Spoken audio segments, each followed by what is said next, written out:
kulan wacan daawada mar kale maamulka Somaliland ayaa ku dhawaaqay xabad joojin hal dhinac ah oo ku saabsan gobolada SSC oo shantii maalmood ee la soo dhaafay ku wada dagaalamayeen ciidamada maamulka Somaliland iyo kuwa deegaanada SSC oo diidan in ay raacaan Somaliland sida uu sheegay wasiirka warfaafinta Somaliland. Maamul goboleedka Somaliland ayaa maalmihii la soo dhaafay dagaal ka waday magaalada Laascaanood kuwaas oo doonaya in ay xoog kula wareegaan halka kuwa deegaanada SSC ay diidan yihiin waxaana ay ku garaacayeen madaafiic aan kala joogsi lahayn taas oo sababtay dhimashada in ka badan 20 qof halka qoysas badan ay ka barakaceen. Maamulka gooni-u-goosadka ah ee Somaliland oo sheegtay in Soomaaliya ay ka go'een ayaa ku doodaya in deegaanada SSC ay Somaliland ka tirsan tahay. Shacabka reer Laascaanood oo u dhimanaya midnimada Soomaaliya ayaana iska diiday in ay raacaan maamulka Somaliland. Ciidamada Somaliland ayaa lagu eedeynayaa in ay halkaasi ka wadeen 15 sano ee la soo dhaafay tacadiyo ka dhan ah xuquuqda aadanaha sida dilal qorsheysan, caburin iyo jirdil sida lagu sheegay bayaan ka soo baxay waxgaradka deegaanka oo halkaasi shir ku yeeshay dhawaan taas oo keentay in shacabka SSC ay iska difaacaan oo ay dagaalamaan. Madaxweynaha Soomaaliya Xasan Sheekh Maxamuud iyo wasiirkiisa arrimaha gudaha Axmed Macalin Fiqi oo bayaano kala duwan soo saaray ayaa waxa ay mowqifkooda dawladda dhexe ku cadeeyeen waxaana ay ku dhawaaqeen in dawladda dhexe ay tixgelinayso rabitaanka shacabka SSC dagaalna aanay cididani ugu jirin. waxaana madaxweynaha Soomaaliya Xasan Sheekh Maxamuud uu sheegay in miiska wada hadalka la isugu yimaado.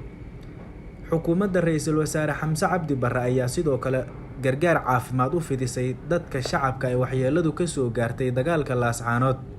sidoo kale wasaaradda qorsheynta xukuumadda federaalka Soomaaliya ayaa dhawaan waxa iyaduna dhankeeda shaacisay in qoondada horumarineed ee loogu talagalay gobolada SSC si madax bannaan loo gaarsiin doono iyadoo aan la soo marinaynin maamulada Puntland iyo Somaliland intaba taas oo horumar u ah deegaanada SSC.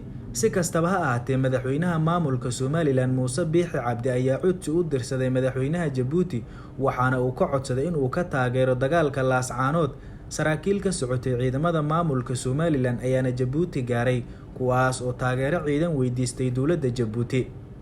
sida ku cad warbixinta ka soo baxday xisbiga dimuqraadiga ee Djibouti maalintii Talaadada taariikhduna ay ku beegneed 7 bisha February sanadkan 2023 isla markaana ahayd maalintii labaad ee Laascaanood dagaalku uu ka socday. waxaa Djibouti tagay saraakiil ka socotay ciidanka maamulka Somaliland kuwaas oo Muuse Biixi halkaasi uu diray. saraakiishan oo la kulmay badi madaxda ciidamada Djibouti ayaana gaarsiiyay fariinta Muuse Biixi ka wadeen oo ahayd in laga taageero dagaalka Laascaanood. Ismaaciil Cumar Geelle oo ka mid ah hogaamiyaasha ugu muddada dheer Geeska Afrika kana mid ah hogaamiyaasha Geeska Afrika ee faragelinta ba'an ku haya Soomaaliya ayaa Muuse Biixi u ballan qaaday in dhaawacyada ciidamada Somaliland ee Laascaanood lagu daweynayo Djibouti. sidoo kale waxa uu siinayaa madaafiicda goobta sida ay sheegeen xisbiga mucaaradka ee Djibouti. madaxweynaha Djibouti oo had iyo jeer Somaliland siyaasad ahaan ula dhaqma sidii dal madax bannaan kana duulaya codsiga Muuse Biixi ayaa shirkii dhawaan xamar ka dhacay ee u dhaxeeyay dalalka safka hore iyo Soomaaliya waxa uu ka sheegay in arrinta Somaliland iyo SSC igad loo daayo balse isimada iyo garaadada SSC ayaa ka soo horjeestay waxaana ay ku dhawaaqeen in ay Soomaaliya hoos tagaan oo midnimo ay doonayaan kadib shir ay halkaasi ku yeesheen. Geelle ayaana dadaal ugu jira sidii Somaliland ugu guuleysan lahayd dagaalka Laascaanood. lama garanayo sababta Ismaaciil Cumar Geelle u taageerayo gooni-u-goosadka maamulka Somaliland xilli dhawaan madaxweyne Xasan Sheekh Maxamuud si maqaamkeedu sareeyo Muqdisho ugu soo dhaweeyay Ismaaciil Cumar Geelle taas oo xitaa loo xiray hawada dalka. waxaana muuqata in mowqifka Geelle ee faragelinta Soomaaliya aanu weli isbedelin.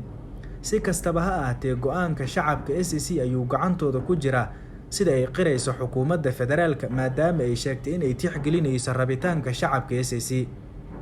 waan filayaa inaad wax badan ka fahamteen wixii hore ku soo kordha waxaan ku eegi doonaa wararkeena dambe. waad ku mahadsantahay daawashadaada.